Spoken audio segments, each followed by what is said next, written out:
ಇವತ್ತು ನಮ್ಗೆ ಹೊಡೆದಿಲ್ಲ ಮಾಡುತ್ತೀನಿ, ಇವತ್ತು ನಮ್ಗೆ ಹೊಡೆದಿರಿಲ್ಲ ಹಿಂಗೆ ಹುಡುಗರು ಗಲಾಟೆ ಮಾಡೋದಕ್ಕೆ ಹೊಡೆದಿರ್ತಾಳ್ರಿ ಮನೆಗೆ ಹೋಗಿ ತಾಯಿ. ಗಲಾಟೆ ಜನ ಪುರಾಣ ಕೇಳುವಂಥ ಸಂದರ್ಭದಲ್ಲಿ ಗಲಾಟೆ ಮಾಡಬಾರ್ದು ಅಂತ ತಿಳ್ಕೊಂಡು ಮನೆಗೆ ಹೋಗಿ ಹೊಡೆದಿರ್ತಾಳ. ಯಾವಾಗ ಹೊಡೆದ ಬಳಿಕ ಒಂದು ಅರ್ಧ ತಾಸು ಆದ ಬಳಿಕ ಹುಡುಗಿ ಏನ್ ಮಾಡ್ತು, ಅವ್ವ ನನಗೊಂದು 2 ಉಂಡಿ ಕೊಡು. ಒಂದು ಡಬ್ಬಿ ತುಂಬ ಉಂಡಿ ಇತ್ರಿ ಮನೆಯೊಳಗೆ. ಅವ್ವ ನನಗೆ 2 ಉಂಡಿ ಕೊಡು ಅಂತ ಕೇಳ್ತಿರ. ಸಣ್ಣ ಕೂಸು 8-10 ವರ್ಷ ಕೂಸು ಅಂದ್ರೇನು ಉಂಡಿ ಕೇಳ್ತು.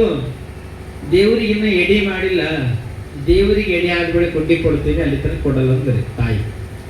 ನನಗ ಉಂಡಿ ಕೊಟ್ರ ಬಹಳ ಚಲೋ ಬಿಡ್ತೀನಿ, ಉಂಡಿ ಏನಾರು ಕೊಟ್ಟಿಲ್ಲ ಅಂದ್ರ ಜಗಳಸ್ತಿ ನೋಡು ಅಂದ್ರು ಅಪ್ಪಗೆ. ಅಪ್ಪಗೆ ಹೇಳಿ ಜಗಳಸ್ತಿ ನೋಡು ನಿನಗ ಅಪ್ಪಗ ಅಂತಂದಾಗ ತಾಯಿ ಅಂತಾಳ, ನನ್ನ ಗಂಡ ನನ್ನ ಮೇಲೆ ಎಂದೂ ಜಗಳ ಮಾಡಲ್ಲ, ನನಗೆ ಎಂದೂ ಹೊಡೆಯಲ್ಲ, ಆಟ ಪ್ರೀತಿ ಮಾಡ್ತಾನೆ ನನ್ನ ಗಂಡಿಗೆ ಜಗಳಸ್ತೀನಿ, ಹಚ್ಚ ನೋಡ ನಿಮ್ಮ ಅಪ್ಪಗೆ ಅಂದ್ರೆ. ನಿನ್ನ ಗಂಡ ಕರೆ ಆದ್ರೆ ನನಗೆ ಅಪ್ಪ ಅದಾನ, ನಿನಗ ಗಂಡ ನನಗೆ ಅಪ್ಪ ಅದ, ನನ್ನ ಮೇಲೆ ಪ್ರೀತಿ ಜಾಸ್ತಿ, ನಿನ್ನ ಮೇಲೆ ಕಡಿಮೆ ಬರ್ತದ ಜನ ಅಂತ ಹೇಳಿದ್ರು. ಕೇಳಿಲ್ಲ ತಾಯಿ, ಉಂಡಿಗೆ ಕೊಡ್ಲಿಲ್ಲ. ಊರಿಗೆ ಹಿರಿಯ ಮನುಷ್ಯದ್ದ ನ್ಯಾಯ ಹೇಳ್ತಿದ್ದ. ಸಭೆ ಮೀಟಿಂಗ್ ನಡೆದಿತ್ತು, ಯಾರ್ದೋ ಒಂದು ಜಗಳ ನಡೆದಿತ್ತು. ಜಗಳ ಬಗೆಹರಿಸುವಂತ ಸಂದರ್ಭದಲ್ಲಿ ಬಹಳ ಜನ ಸೇರ್ಯಾರ. ಈ ಹುಡುಗಿ ಹತ್ಕೋತಿರೋದು, ಈ ಹುಡುಗಿ ಹತ್ಕೋತ ಹೋಯ್ತು. ಅಪ್ಪ ತಿಂಗ್ ಕಣ್ಣು ತಿಕ್ಕತ್ ಕೂತಿರಲಿಲ್ಲ. ಅವ್ರ ಚಂದ ಯಾಕೆ ಮಗಳು ಅಳಕತ್ತ ಅಂತ ತಿಳ್ಕೊಂಡು ತಂದೆ ಕೇಳಿ, ಯಾಕಮ್ಮ ಯಾಕೆ ಅಳಕತ್ತಿ, ಏನಾಗ್ಯದ ಹೇಳು. ಅಪ್ಪ ಅಪ್ಪ ಅಂತ ಅಳಕತ್ರ ಗೋಸದ. ಎಲ್ಲಾರು ಜನ ಗಾಬರಿ ಆದ್ರು. ಇವ್ರು ಮತ್ತೆ ಮೀಟಿಂಗ್ ಸಭಾ ಸೇರಿದ್ರಿ, ಜನ ಸಭಾದೊಳಗೆ ಗಾಬರಿ ಆದ್ರು. ಯಾಕೆ ಅಳಕತ್ತಿಯಮ್ಮ, ಏನಾಗಿದೆ ಹೇಳು ಅಂತ ಆ ಪುಟ್ಟ ಖುಷಿ ಕೇಳಿದ್ರು. ಅಪ್ಪ ಮನೆಯಾಗ ಇನ್ನೊಬ್ಬ ಅಪ್ಪನ, ಮನ್ಯಾಗ ಇನ್ನೊಬ್ಬ ಅಪ್ಪದನಂದ್ರೆ ಹೆಂಗಾಗಿರೋ ತಂದೆ, ಮನೆಯಾಗ ಇನ್ನೊಬ್ಬ ಅಪ್ಪದನ. ಸಿಟ್ಟು ಬಂತ್ರಿ ಮಂದ್ಯಾಗ, ಊರಾಗ ಸಾವಿರಾರು ಜನ ಸೇರ್ಯದ ಗಲಾಟೆ ಒಳಗ. ಇನ್ನೊಬ್ಬರಿಗೆ ನ್ಯಾಯ ಬಗೆಹರಿಸೋದಕ್ಕೆ ಹೋಗ್ಯಾನ, ಇನ್ನೊಬ್ಬರಿಗೆ ನ್ಯಾಯ ಹೇಳಿ ಬುದ್ಧಿವಾದ ಹೇಳುವಂತ ಮನುಷ್ಯ ಹೆಂಗಾಗಿರ್ಬೇಡ ಅಂತ ಜೀವನ. ಅವ ಏನು ಮಾಡಿದ, ಹೋಗೋ ನಡಿ ಮನೆಗೆ. ಸಿಟ್ಟಿನಿಂದ ಹೋದ ಮನೆಗೆ, ಸಿಟ್ಟಿನಿಂದ ಹೋದ. ಹೆಂಡತಿನ ಏನು ಕೇಳಿಲ್ಲ, ಹೊಡೆದ ಹೆಂಡತಿನ. ಇನ್ನೊಬ್ಬ ಗಂಡ ಎಲ್ಲಿದಾನ ಅಂತ ಸಿಕ್ತ. ಯಾರ ಗಂಡ? ಇನ್ನೊಬ್ಬ ಮನೆಯೊಳಗೆ ಎಲ್ಲಿದ್ದಾನೆ ಹೇಳು. ಯಾರ್ರಿ ಪಾಪ ಗೊತ್ತಿಲ್ಲ ಹೆಂಡತಿಗೆ ಯಾರು. ಇನ್ನೊಬ್ಬ ಬಂದಾನಲ್ಲ ಮನೆಯೊಳಗ, ಯಾರವ, ಎಲ್ಲಿದ್ದಾನೆ ಹೇಳು. ಹೊಡೆದ ಹೆಂಡತಿ ಅಳ್ಳಾಕತ್ತಿದ್ಳು. ಯಾವಾಗ ಅಳುವಂತ ಸಂದರ್ಭದಲ್ಲಿ ಮಗು ಒಂದು ಏನ್ ಮಾಡ್ತೀವಿ, ಅವ್ವ ಇದು 2 ಉಂಡಿ ಹಾಗೆ ಅವ್ವ 2 ಉಂಡಿ ಅನ್ನ ನಿಂದ ಕೆಲಸದು, ನನಗೆ ಕೆಲಸದ ಅಂದಳು. 2 ಉಂಡಿ ಏನು ಅನ್ನೋದ್ರೊಳಗೆ ತಾಯಿ ಅಂತ ಹೆಂಗಾರ ಮಾಡಿ ನಿಲ್ಲಿಸಿ ಜಗಳ ಅಂದ್ರು. ಹೆಂಗಾರ ಮಾಡಿ ಜಗಳ ನಿಲ್ಲಿಸಂದಾಗ ಆ ಕೂಸು ವಿಚಾರ ಮಾಡತ್ತು. ಏನ್ ಮಾಡ, ಅಪ್ಪ ಇನ್ನೊಬ್ಬ ಅಪ್ಪ ಎಲ್ಲಿ, ಎಷ್ಟು ಹುಷಾರಿರ್ತದ, ಬಹಳ ಹಗರಿಲ್ಲ ಹುಡುಗಿ, ಬಹಳ ಹುಷಾರಿತ್ತು. ಅಪ್ಪ ಇಲ್ಲಿ ಬಾ, ಒಳಗೊಬ್ಬಪ್ಪ ಹೊರಗೊಬ್ಬಪ್ಪ. ಮತ್ತೆ ಎಷ್ಟು ಸಿಟ್ಟು ಬಂದಿರ್ಬೇಡ್ರಿ ಗಂಡಗೆ. ಅಷ್ಟು ಸಿಟ್ಟು ಬಂದದ. ಒಳಗೆ ಎಲ್ಲೇದನ್ನ ತೋರ್ಸಂತ ಹುಡುಗಿ, ಅವ ಒಳಗೆ ಎಲ್ಲೇದನ ತೋರ್ಸಂತ ಮಗಳು ಕರ್ಕೊಂಡು ಒಳಗೆ ಹೋದ. ಆ ಹುಡುಗಿ ಎಷ್ಟು ಹುಷಾರಿರ್ಬೇಕ್ರಿ, 10-12 ವರ್ಷ ಕೂಸು. ಕಂಡೆ ಬಂದು ಎದುರಿಸ್ತೀವಿ, ಕಂಡೆ ಬಂದು ನಿಲ್ಲಿಸಿ ಯಾರು ಕಾಣ್ತಾರ, ಅಪ್ಪ ಕಂಡಿ ಒಳಗೊಬ್ರು ಇದ್ದಾರ, ಹೊರಗೊಬ್ರು ಇದ್ದಾರ. ಅವಾಗ ಹೆಂಡತಿ ಮೇಲೆ ಹಿಂದೇನು ಪ್ರೀತಿ ಇತ್ತಲ್ಲ ಅದೇ ಪ್ರೀತಿ ಹೊಡಿತು. ನಮ್ಮ ಮಕ್ಕಳು ಹಿಂಗೆ ಜಗಳ ಹಚ್ಚತಕ್ಕಂಥ ಮಕ್ಕಳಿದ್ದಾರೆ. ಆದ್ರೆ ರೇಚಾರ್ಯ ಭೂಮಿಗೆ ಬಂದಿದ್ದಾನೆ ಜಗತ್ತನ್ನ ಉದ್ಧಾರ ಮಾಡುವುದಕ್ಕಾಗಿ ಬಂದಾತ ನಮ್ಮ ರೇಚಯ್ಯನವರು. ಹೆಂಗೆ ಜಗತ್ತನ್ನ ಉದ್ಧಾರವನ್ನ ಮಾಡ್ತಾರೆ ಅಂತಂದ್ರೆ, ಇಲ್ಲಿ ಅಂಕಲಿಗಿ ಪುಣ್ಯಕ್ಷೇತ್ರದಿಂದ 5 ಮೈಲು ಪಾಶ್ಚಾಪುರ ಅನ್ನುವಂತ ಒಂದು ಗ್ರಾಮ. ಆ ಪಾಶ್ಚಾಪುರಕ್ಕೆ ಹತ್ತತ್ರ 5 ಊರುಗಳು ಇರ್ತವೆ. ಅವೆಲ್ಲ 5 ಊರುಗಳು ಸೇರಿಕೊಂಡು ಅದಕ್ಕೇನಂತ ಕರೀತಾರೆ ಅಂದ್ರೆ ಪಂಚಪುರ ಅಂತ ಊರ ಹೆಸರು ಬಂದಿರ್ತದೆ ಮೊದಲಿಗೆ. ಅದು ಪಂಚಪುರ ಹೋಗಿ ಆಡು ಭಾಷೆ ಒಳಗೆ ಏನಾಗ್ತದೆ, ಪಾಶ್ಚಾಪುರ ಅನ್ನುವಂಥ ಊರಾಗ್ತದೆ. ಆ ಪಾಶ್ಚಾಪುರ ಹತ್ರ ಕುಂದರಿಗೆಯ ನಾಡನ, ಕುಂದರಿಗೆ ಅನ್ನುವಂಥ ಊರು. ಆ ಕುಂದರಿಗೆಗೆ ಅಡವಿ ಸಿದ್ದೇಶ್ವರರು ಮೂಲತಃ ಆ ಊರೊಳಗೆ ಜಪ ತಪ ಧ್ಯಾನವನ್ನ ಮಾಡಿರ್ತಕ್ಕಂಥ ಊರು. ಅದರ ಹತ್ರ ಇಲ್ಲಿ ಯಾವ ಊರು ಬರ್ತದೆ ಅಂದ್ರೆ ಒಂದು ಪಾಶ್ಚಾಪುರ ಗ್ರಾಮ. ಆ ಪಾಶ್ಚಾಪುರ ಗ್ರಾಮದಿಂದ ಭಕ್ತರು ಹೋಗುವಂತ ಭಕ್ತರು ದರ್ಶನವನ್ನು ಮಾಡ್ಕೊಂಡು ಬರ್ತಿರ್ತಾರೆ. ಯಾರ ರೇಚಯ್ಯನ ದರ್ಶನವನ್ನು ಮಾಡ್ಕೋತ ಬರ್ತಿರ್ತಾರೆ. ಮುಂದೆ ಅತ್ತ ರೇಚಯ್ಯ ಹೊಲದೊಳಗ ತಪಸ್ಸನ್ನ ಮಾಡುತ್ತಾ ಕಾಲವನ್ನ ಕಳೀತಿದ್ದ. ಭಕ್ತರು ನನ್ನ ಹೆಸರು ಏನು ಎಂದು ಕೇಳಿದಾಗ, ನನಗ ಹೆಸರಿಲ್ಲ, ನನಗೆ ಯಾವ ಹೆಸರು ಇಲ್ಲ, ನಾನು ಎಲ್ಲಿ ಉಳಿದುಕೊಂಡಿದ್ದೀನಿ ಅಲ್ಲಿ ನನ್ನ ಹೆಸರಿಟ್ಟು ಕರೀತಾರೆ. ಹೊಲದೊಳಗ ಗಿಡ ಮರದ ಕೆಳಗಡೆ ಕುಳಿತುಕೊಳ್ಳುತ್ತಿದ್ರು. ಯಾವಾಗ ಕುಳಿತುಕೊಂಡಿರ್ತಕ್ಕಂಥ ಸಂದರ್ಭದಲ್ಲಿ ಮತ್ತೆ ಹೆಸರು ಕೇಳಿದಾಗ, ಗಿಡದ ಅಂಕಲಿಗೆಯೊಳಗ ಹುಂಚೆ ಗಿಡ ನೋಡಿದಿಲ್ಲ ಎಲ್ರು, ಅದೇ ಗಿಡದ ಮುಂದೆ ಇವರು ತಪಸ್ಸನ್ನ ಮಾಡುತ್ತಿದ್ರು. ಆ ಗಿಡದ ಮುಂದೆ ಕುಳಿತಿರುವಂತ ಸಂದರ್ಭದಲ್ಲಿ ಹೆಸರು ಕೇಳಿದಾಗ ಇವರು ಹೇಳ್ತಾರೆ, ನೋಡು ನನಗೆ ಅಡಿಯಪ್ಪನೆಂದು ಕರೀತಾರೆ, ಅಡಿವೀಶನೆಂದು ಕರೀತಾರೆ. ಊರು ವಾಸ ಇಲ್ಲ. ಯಾವಾಗ ಊರು ವಾಸ ಇಲ್ಲ, ಎಲ್ಲಿ ಕುಳಿತುಕೊಳ್ತಿದ್ದ ಹೊಲದೊಳಗೆ ಇರುತ್ತಿದ್ದ ಅಲ್ಲಲ್ಲಿ ಗಿಡದ ನೆರಳುಗಳಿಗೆ ಕುಳಿತುಕೊಂಡು ತಪಸ್ಸು ಧ್ಯಾನವನ್ನ ಮಾಡುತ್ತಾ ಕಾಲವನ್ನ ಕಳೀತಿದ್ದ. ಆತನಿಗೆ ಮುಂದ ಅಡಿವೇಶನೆಂದು ಎಲ್ಲರೂ ಕರೆಯಲ್ಪಟ್ಟಿದ್ರು. ಅಡಿವೇಶ್ವರರ ಅನಂತ ಪವಾಡಗಳು ಎಲ್ಲ ಭಕ್ತ ವೃಂದದವರನ್ನ ಸಂರಕ್ಷಣೆಯನ್ನ ಮಾಡ್ತಾ ಹೊರಟರು. ಯಾವಾಗ ಅಡವಿ ಸಿದ್ದೇಶ್ವರ ಬಳಿ ಬಹಳ ಭಕ್ತರು ಬರ್ಲಾಕತ್ತಿದ್ರು, ಅದರಿಂದ ಒಂದಿಷ್ಟು ತಪಸ್ಸಿಗೆ ಧ್ಯಾನಕ್ಕ ತೊಂದರೆ ಆಗ್ಲಕತ್ತು ಅಡವಿ ಸಿದ್ದೇಶ್ವರರಿಗೆ. ಯಾವ ಭಕ್ತರು ಬಹಳಷ್ಟು ಜನ ಬರ್ಲಾಕತ್ತಿದ್ರು, ಇವರಿಂದ ಒಂದಿಷ್ಟು ನಾ ದೂರ ಹೋಗ್ಬೇಕಂತ ತಿಳ್ಕೊಂಡು ದೇವಸ್ಥಾನಗಳಲ್ಲಿ ಕುಳಿತುಕೊಳ್ಳುತ್ತಿದ್ರು. ಅಲ್ಲಿ ಕುಳಿತುಕೊಂಡ್ರು ಸಹಿತವಾಗಿ ಭಕ್ತರು ತಮ್ಮ ಕಷ್ಟಗಳನ್ನ ಹೇಳುತ್ತಾ ಅಡವಿ ಸಿದ್ದೇಶ್ವರ ಬಳಿ ಹೋಗ್ತಿದ್ರು. ಎಲ್ಲಿ ಹೋದರೂ ಸಹಿತವಾಗಿ ಅಡವಿ ಸಿದ್ದೇಶ್ವರರನ್ನ ಬಿಡುತ್ತಿರಲಿಲ್ಲ. ಆತನ ದರ್ಶನವನ್ನ ಮಾಡಿಕೊಂಡು ಪುನೀತರಾಗುತ್ತಿದ್ರು. ಹಿಂಗ ಕಾಲ ಕಳೆಯುವಂತಹ ಸಂದರ್ಭದಲ್ಲಿ ಪಾಶ್ಚಾಪುರ ಅನ್ನುವಂಥ ಗ್ರಾಮ, ಆ ಗ್ರಾಮದೊಳಗ ರಾಮಚಂದ್ರ ಅನ್ನುವಂಥ ಪಂಥ, ರಾಮಚಂದ್ರ ಪಂಥ ಅಂತಕ್ಕಂಥವ್ರು ಬ್ರಾಹ್ಮಣರು. ರಾಮಚಂದ್ರ ಪಂಥ ಅಂತಕ್ಕಂಥ ಬ್ರಾಹ್ಮಣರು, ಅವರು ಯಾವಾಗಲೂ ಬ್ರಾಹ್ಮಣರು ನಮ್ಮ ಲಿಂಗಾಯತರಿಗಾಗಿರ್ಬೋದು ಸ್ವಾಮಿಗಳವರಿಗೆ ನಡೆದುಕೊಳ್ಳುವುದಿಲ್ಲ.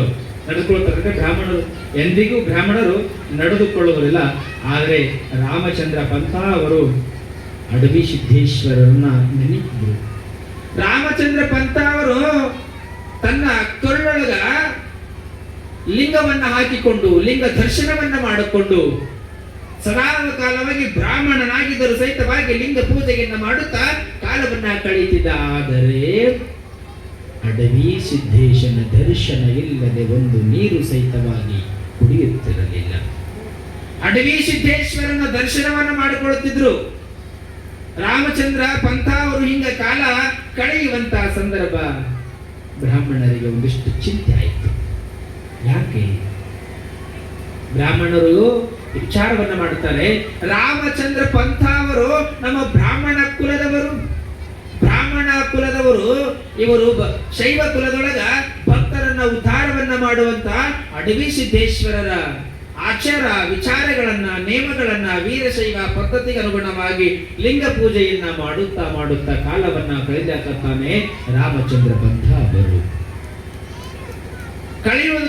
ಕಳೆಯುವಂತ ಸಂದರ್ಭದಲ್ಲಿ ಬ್ರಾಹ್ಮಣ ಕುಲದವರೆಲ್ಲ ಒಂದು ದೊಡ್ಡ ಮೀಟಿಂಗ್ ಅನ್ನ ಏರ್ಪಾಡು ಮಾಡುತ್ತಾರ. ರಾಮಚಂದ್ರ ಪಂಥ ಅಡವಿ ಸಿದ್ದೇಶನ ಭಕ್ತನಾಗಿದ್ದಾನೆ. ನಮ್ಮ ಬ್ರಾಹ್ಮಣರ ಕುಲದ ವಿಶೇಷತೆಗಳು ಏನೆಂದು ಅವನಿಗೆ ತಿಳಿಯಪಡಿಸಬೇಕು. ಅವನು ತಪ್ಪು ಮಾಡ್ಲಾಕತ್ತಾನಂತ ತಿಳ್ಕೊಂಡು ಒಂದು ದಿನ ರಾಮಚಂದ್ರ ಪಂಥ ಅವರ ಬಳಿ ಬರುತ್ತಾರೆ. ರಾಮಚಂದ್ರ ಪಂಥ ಅವರ ಬಳಿ ಬಂದು, ರಾಮಚಂದ್ರ ಪಂಥ ಅವರೇ, ನೀವು ಮಾಡುವುದು ಸರಿಯಾಗಿದೆ ಏನು?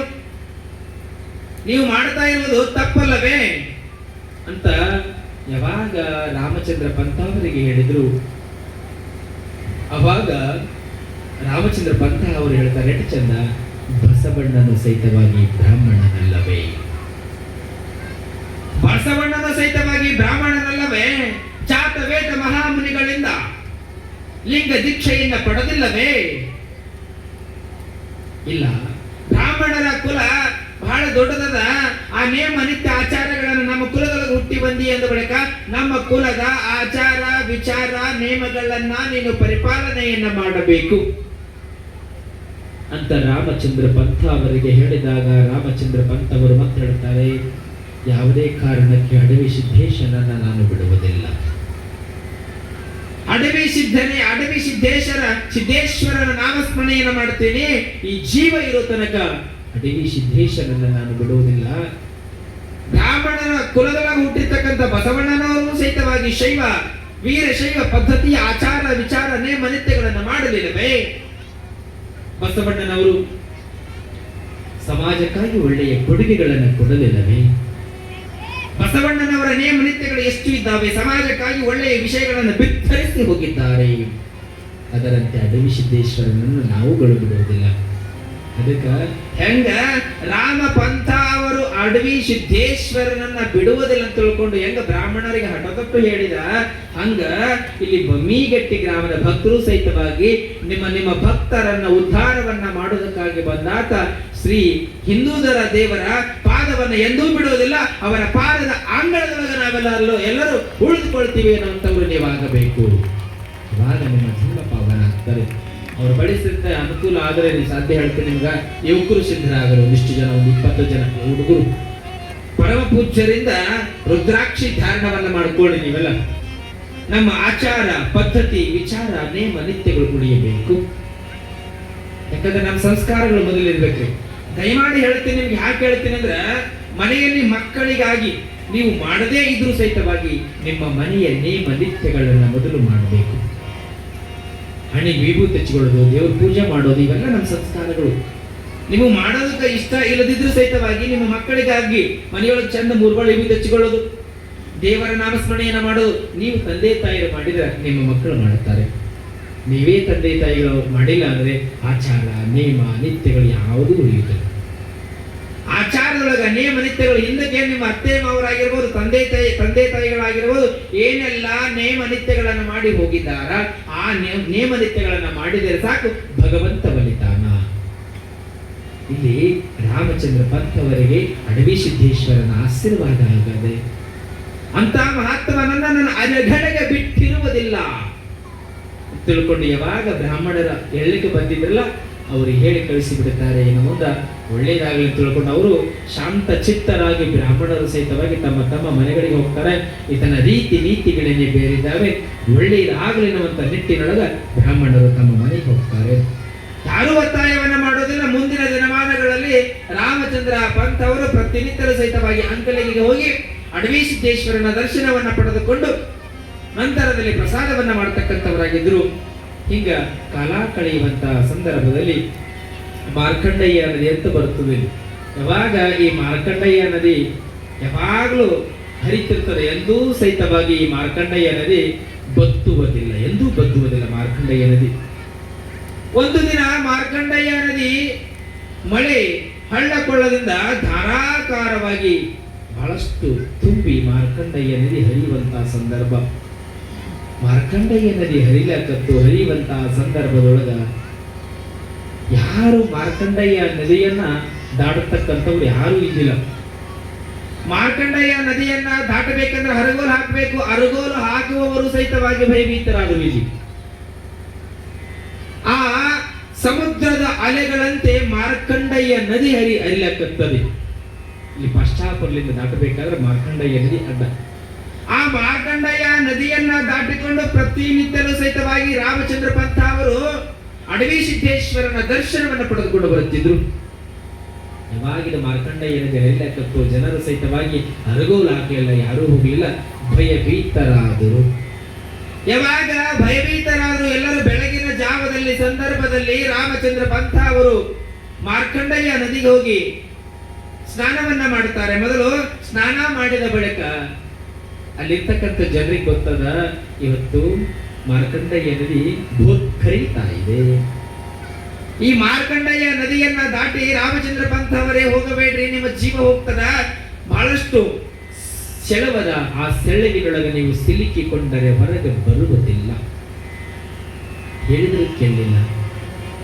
ನಾನು ಅಡವಿ ಸಿದ್ದೇಶ್ವರನ ದರ್ಶನವನ್ನ ಮಾಡಲೇಬೇಕು. ಆ ಮಹತ್ವನ ಪಾದ ದರ್ಶನವಿಲ್ಲದೆ ಒಂದು ದಿನವೂ ಸಹಿತವಾಗಿ ನಾನು ಬದುಕಲಾರೆ ಅಂತಾನೆ ರಾಮಚಂದ್ರ ಪಂಥ. ಜನರು ಹೇಳ್ತಾರೆ ನಿನ್ನ ಜೀವ ಹೋಗ್ತದೆ, ಹೆಂಡತಿ ಮಕ್ಕಳು ಅನಾಥರಾಗ್ತಾರೆ, ಹೆಂಡತಿ ಮಕ್ಕಳನ್ನ ಸಲಹುವರಾರು ರಾಮಚಂದ್ರ ಪಂಥ ಅವರೇ ಹೋಗಬೇಡ್ರಿ, ಇವತ್ತೊಂದು ದಿನ ದಾಟಬೇಡ್ರಿ ನದಿಯನ್ನ. ಯಾರು ಹೇಳಿದರು, ಯಾರ ಮಾತುಗಳನ್ನ ಕೇಳಲಿಲ್ಲ. ರಾಮಚಂದ್ರ ಪಂಥ ಅವರ ಗುರಿ ಏನದ? ಅಡವಿ ಸಿದ್ದೇಶನ ದರ್ಶನವನ್ನ ಮಾಡಿಕೊಳ್ಳಲೇಬೇಕು. ಈ ಮಹಾತ್ಮನ ದರ್ಶನದಿಂದ ನನ್ನ ಜನ್ಮ ಪಾವನ ಆಗಲೇಬೇಕಂತ ತಿಳ್ಕೊಂಡು ಹರಿಯುವಂತ ಮಾರ್ಕಂಡೇಯ ನದಿಯೊಳಗ ಈಸಿಗೆ ಬೀಳ್ತಾರೆ.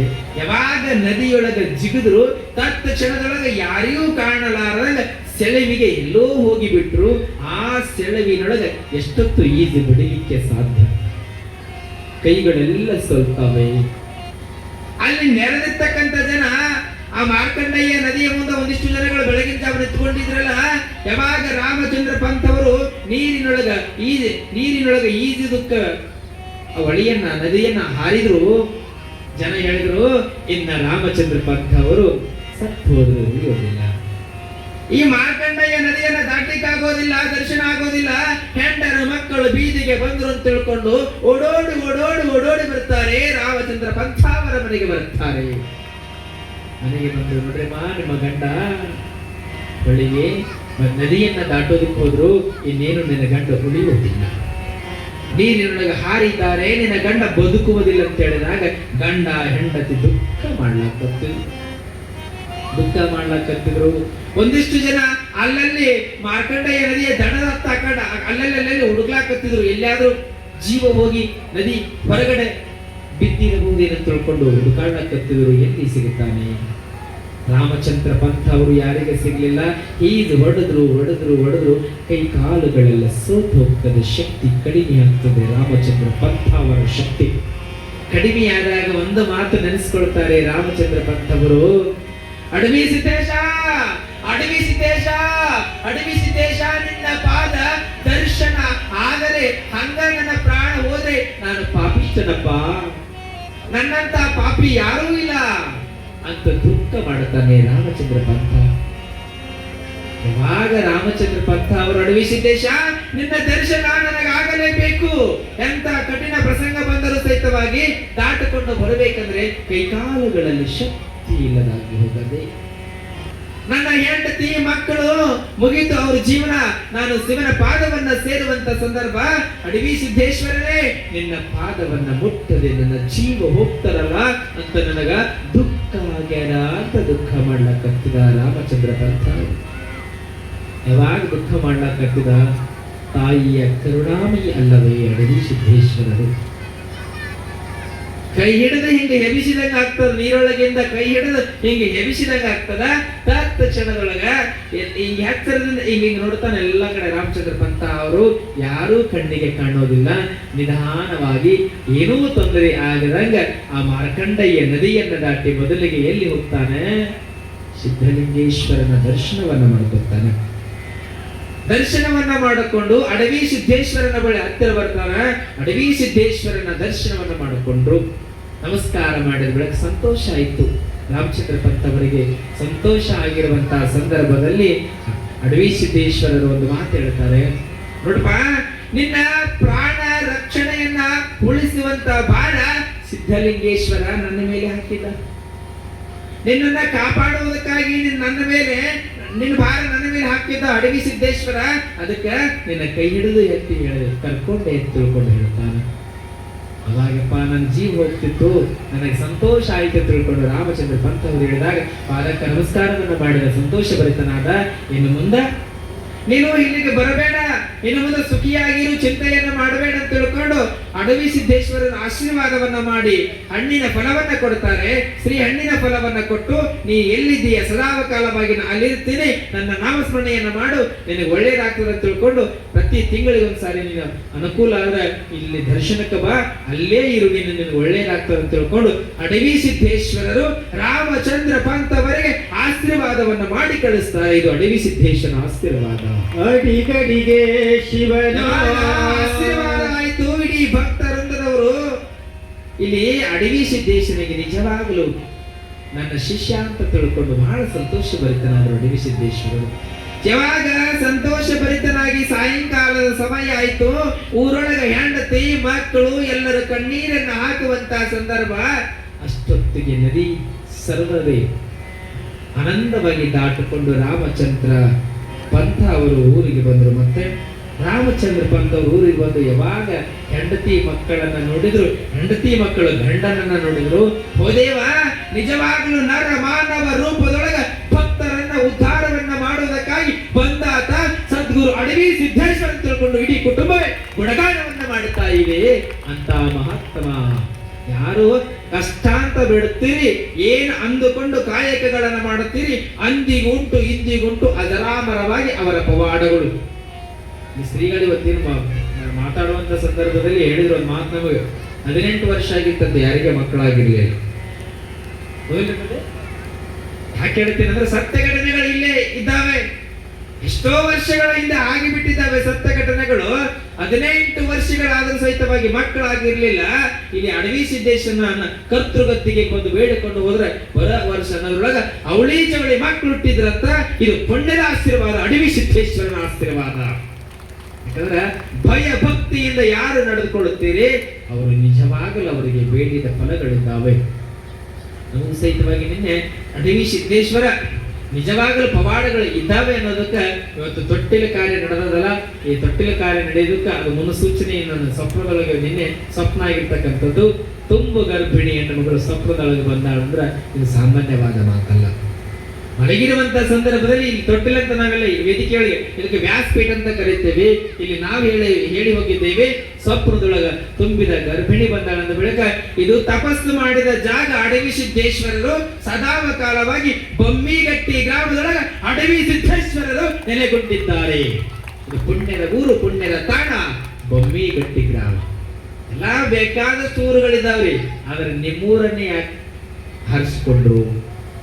ಸಂತ ಮಹಾತ್ಮರಿಗೆ ಎಲ್ಲಿ ಇರಬೇಕನ್ನಿಸ್ತದ ಅಲ್ಲಿ ಮಾತ್ರ ಹೋಗ್ತಾರ, ಬೇರೆ ಎಲ್ಲೂ ಹೋಗುವುದಿಲ್ಲ. ಅಂತಹ ಗ್ರಾಮವನ್ನ ಇಲ್ಲಿ ಬೊಮ್ಮಿಗಟ್ಟಿ ಗ್ರಾಮವನ್ನ ಕೇವಲ ಪುರವನ್ನ ಪುಣ್ಯ ಕ್ಷೇತ್ರವನ್ನಾಗಿಸಿದ ಸದ್ಗುರು ಅಡವಿ ಸಿದ್ದೇಶ್ವರರು ಇಂಥ ಅನಂತ ರೀತಿಯ ಪವಾಡಗಳನ್ನ ಮಾಡುತ್ತಾ ಹೊರಟಿದ್ದಾರೆ. ಈಗ ಅಡವಿ ಸಿದ್ದೇಶ್ವರರು ಹೋಗುವಂತಹ ಸಂದರ್ಭದಲ್ಲಿ